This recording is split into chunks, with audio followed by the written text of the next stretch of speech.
دنیا کا وہ شہر جسے ناقابل شکست کہا جاتا تھا، جس کی دیواروں کے آگے صدیوں کے بادشاہ ہار گئے۔ آج میں آپ کو اس نوجوان کی کہانی سناؤں گا جس نے 21 سال کی عمر میں دنیا کی سب سے مضبوط سلطنت کو توڑ دیا۔ لیکن سوال یہ ہے، کیا وہ صرف تلوار سے جیتا یا اس کے پیچھے علم، صبر اور قربانی کی ایک پوری داستان تھی؟ یہ ویڈیو آخر تک دیکھنا، کیونکہ یہ صرف جنگ نہیں، یہ تاریخ کی سب سے بڑی پلاننگ ہے۔ السلام علیکم دوستو، آپ دیکھ رہے ہیں ہسٹوریکل خان، جہاں ہم تاریخ کو کہانی بنا کر سناتے ہیں۔ اگر آپ کو حقیقی تاریخی واقعات پسند ہیں تو ویڈیو کو لائک کریں، چینل کو سبسکرائب کریں۔ 1432 عثمانی سلطنت کے محل میں ایک بچہ پیدا ہوا۔ یہ عام شہزادہ نہیں تھا، اس کے والد سلطان مراد ثانی ایک عظیم حکمران تھے۔ محمد کو بچپن ہی سے سخت تربیت دی گئی۔ قرآن، حدیث، فقہ، ریاضی، فلکیات، جغرافیہ، جنگی حکمت عملی اور 7 زبانیں سکھائی گئی۔ کہا جاتا ہے اگر وہ سبق میں غفلت کرتا تو استاد سختی کرتے تاکہ وہ کمزور نہ بنے۔ محمد کو ایک حدیث بار بار سنائی جاتی، قسطنطنیہ ضرور فتح ہوگا، وہ کمانڈر بہترین کمانڈر ہوگا۔ یہ حدیث محمد کے دل میں زندگی کا مقصد بن گئی۔ وہ اکثر نقشے دیکھتا اور کہتا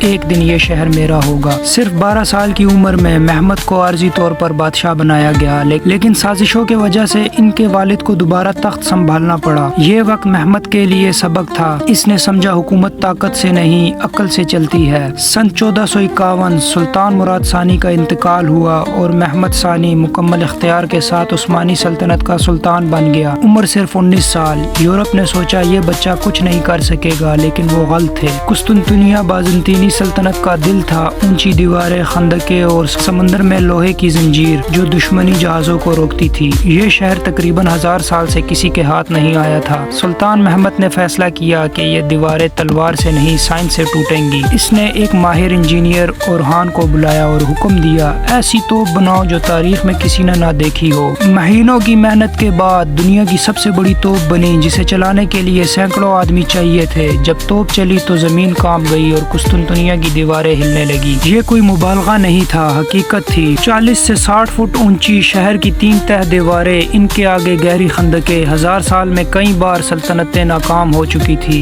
عرب، روس، بلغار، صلیبی۔ یہی وجہ تھی کہ خود عثمانی دربار کے لوگ کہتے تھے یہ شہر اللہ کے سوا کسی سے فتح نہیں ہو سکتا۔ جب سلطان محمد نے منصوبہ بنایا تو عمر صرف 19 سال۔ یورپی حکمران اسے ناتجربہ کار بچہ سمجھتے تھے۔ عثمانی دربار کے کئی وزیر بھی اس کے خلاف تھے۔ گرینڈ وزیر جاندارلے خلیل پاشا کھل کر مخالف تھے اور کہتے تھے ہم یورپ کو دعوت جنگ دے رہے ہیں۔ یہ مخالفت اندرونی سازش کی حد تک پہنچ گئی۔ قسطنطنیہ کے بادشاہ نے یورپ کو خط لکھے، یورپ وینس جینوا سے مدد مانگی، صلیبی جنگ کی فضا بنائی۔ یہ خطرہ تھا اگر یورپ اکٹھا ہو گیا تو عثمانی سلطنت دو طرفہ جنگ میں پھنس جائے گی۔ عثمانی بحریہ وینس جینوا سے کمزور تھی، جنگ کی مشکلات، توپ ٹوٹ جاتی، سپاہی تھک جاتے، بارش اور سردی، دشمن کے حملے۔ مگر سلطان محمد ہر روز خیموں میں جاتا، سپاہیوں کا حوصلہ بڑھاتا اور کہتا ہم فتح کریں گے یا شہادت پائیں گے۔ سمندر میں زنجیریں عثمانی بحریہ کو روک رہی تھی۔ سلطان نے حکم دیا جہازوں کو زمین سے گزارو۔ رات کے اندھیرے میں لکڑی کے تخت بچھائے گئے اور جہازوں کو پہاڑوں کے اوپر سے خشکی پر گھسیٹ کر سمندر میں اتار دیے گئے۔ دشمن یہ دیکھ کر ہل گیا۔ آخر کار قسطنطنیہ کی دیواریں ٹوٹ گئی۔ سلطان محمد ہر شہر میں داخل ہوا، سر جھکایا اور اللہ کا شکر ادا کیا۔ اس نے حکم دیا شہریوں کو نقصان نہ پہنچایا جائے، عبادت گاہوں کا احترام کیا جائے۔ یہ تھا ایک سچا فاتح۔ فتح کے بعد اس نے استنبول کو علم کا مرکز بنایا، عدالت، مدرسے، لائبریریاں بنائی، مختلف مذاہب کو آزادی دی۔ سن 1481 صرف 49 سال کی عمر میں یہ عظیم فاتح دنیا سے رخصت ہو گیا، مگر تاریخ میں ہمیشہ زندہ ہو گیا۔ یہ کہانی ہمیں سکھاتی ہے علم طاقت سے بڑا، عمر کامیابی کی رکاوٹ نہیں، یقین ہو تو ناممکن بھی ممکن ہے۔ لیکن کیا آپ جانتے ہیں سلطان محمد فاتح کو آخری دنوں میں زہر کس نے دیا؟ یہ راز ہم اگلی ویڈیو میں کھولیں گے۔ اگر ویڈیو پسند آئے تو لائک کریں، کمنٹ میں بتائیں اور چینل کو سبسکرائب کرنا نہ بھولیں۔ ملتے ہیں تاریخ کی اگلی حیران کن کہانی کے ساتھ۔